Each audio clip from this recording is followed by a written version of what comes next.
fraud should be just, nonpartisan. Like, hey, we have all this money that's coming in for taxes.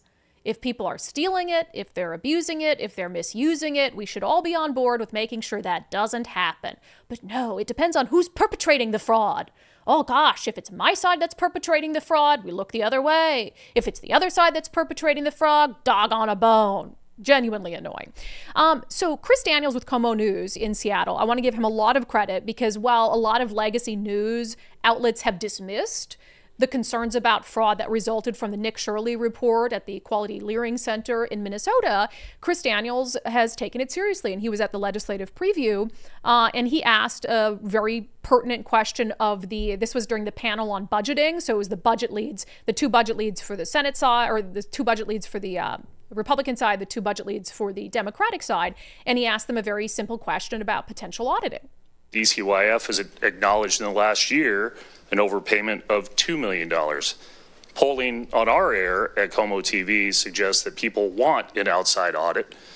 Representative Couture has sponsored a bill 2058 to do just that.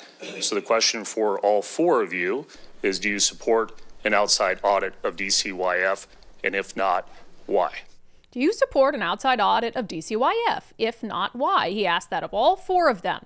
The Democrat in the House, the Democrat in the Senate, the Republican in the House, the Republican in the Senate that are leading the budget conversation about whether they support an outside audit of DCYF. The way they answered that question was very different depending on political party. This segment is brought to you in partnership with our friends at Future 42.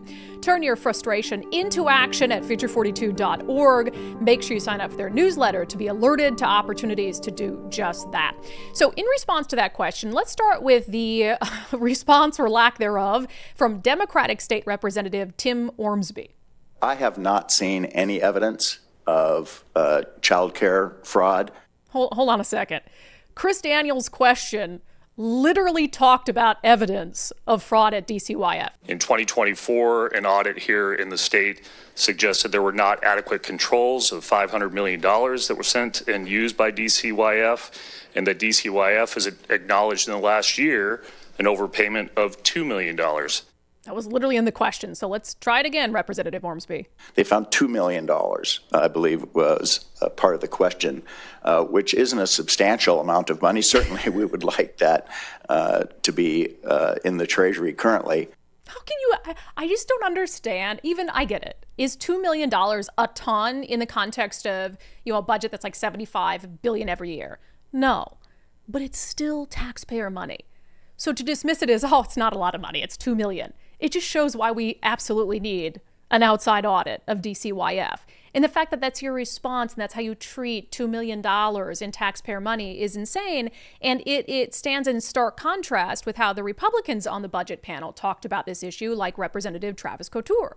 Yeah, it's really concerning what we're seeing in Minnesota. And of course, there's allegations and concerns of what we're starting to see with childcare overpayments here in Washington state. 4 times the amount that they could reasonably receive in subsidies if they were fully enrolled. But nobody has any answers. So we have a state auditor's audit from 2017 and then 2020, and then DCYF's own audit of itself, its own report of childcare overpayments. But yet we can't seem to get anyone from DCYF to explain to us in the legislature what controls they put into place. And so for a long time, what it seems like to me is that, they were dishing out payments to providers and maybe asking questions later. And that problem is not just with DCYF, that is in many state agencies, as we've seen with the Community Reinvestment Program, fraud alleged fraud that's been going on with the Community Reinvestment Program, where, people in those NGOs are taking all of that money that was supposed to go to minority people and not going towards its actual purpose. I mean, just tons of NGOs in King County. So what 2058 actually does, this doesn't just target, childcare providers. It is for all public dollars going to private entities. And because we have this pervasive problem where there is no controls. And I mean, look, it took a whole thing in Minnesota and some people digging around in Washington just to actually read for the first time what the state auditor's reports were from years ago. So what I think people in Washington state want, especially when they're being hammered with the largest tax increases in state history and facing yet again maybe another income tax or 5% Seattle Jumpstart payroll tax or whatever it may be, that is this buffet of new taxes coming here this session in Washington State, that they want to be able to, one, get measurable results, actual results for the money they spend in these programs, but then two, that they're not just being stolen from them. Yeah, not controversial. But his response, his frustration, his anger, much different, a huge departure from what we got from Democrats on the budget panel. And, you know, he does something else that I think is very important and isn't done across the board enough in politics. He offers a solution. So he's saying he has 2 bills this year. He already tried to introduce them last year, but he has 2 bills this year. He was talking about one of them that would put measures in place to try to prevent fraud, because that's the most important thing, right? We can audit it on the back end. We can find fraud, but will you ever be able to get that money back? Maybe not. So he has 2 bills that would say on the front end, we need to make sure that there are internal audits for any organizations that are getting taxpayer funds. We also need to make sure that there are stipulations in place for how that money can be used and who can and cannot benefit from it above and beyond what we're already doing. He mentioned there the very concerning self-dealing that's happening right now within the community reinvestment program. That is an exclusive that we broke on this show back at the end of September, early October, on the fact that these BIPOC nonprofits in the state of Washington were getting this money that they were supposed to then get out to Black community members. And instead, millions of dollars of it was used to buy themselves homes, to buy their family members homes, to pay off their own personal credit card debt, et cetera, et cetera, et cetera. And I haven't heard of any, like, we blew the whole thing wide open on that. Legacy media never picked up on it. And I know that there's some review happening with the community reinvestment program at the AG's office and at the Department of Commerce, but we haven't seen anyone held accountable for that yet. So I think it's important. We can be mad about fraud, right? We can see some clear instances of fraud, of which there are at DCYF. But it's another thing to just complain about it versus actually offer solutions. And that's what Republicans were sitting in that panel doing. Couture's like, I got 2 bills. And then here's Senator Chris Gildon, who offered 2 concrete ideas moving forward. There's 2 things I think I would propose is, one, the legislature cut funding to the state auditor's office just last year. I think if there's any agency that we should increase funding to, it would be the state auditor, because we're going to get a return on that investment. And I think that we should also fund them to a sufficient level where they're able to do an audit of 20% of the state agencies every year, so that we get an ongoing review to make sure that we're spending money wisely. The other thing that I think we need to do is, under current law, state agencies are required to report fraud, but individual state employees are not. I think that we should require state employees to report fraud when they come across it, and every person who's newly hired into the state should receive training saying that they are required to report fraud, as well as how to report it. So those are the couple of things that I would add. So 2 ideas. Hey, here's 2 easy things we could do. Yeah, the fact that that's not required already. State employees are required to report fraud if they have any sort of inclination that it's going on. That's a no-brainer. And then, yeah, if you're going to fund someone, let it be the state auditor so they can find fraud and recuperate those funds on behalf of the taxpayers.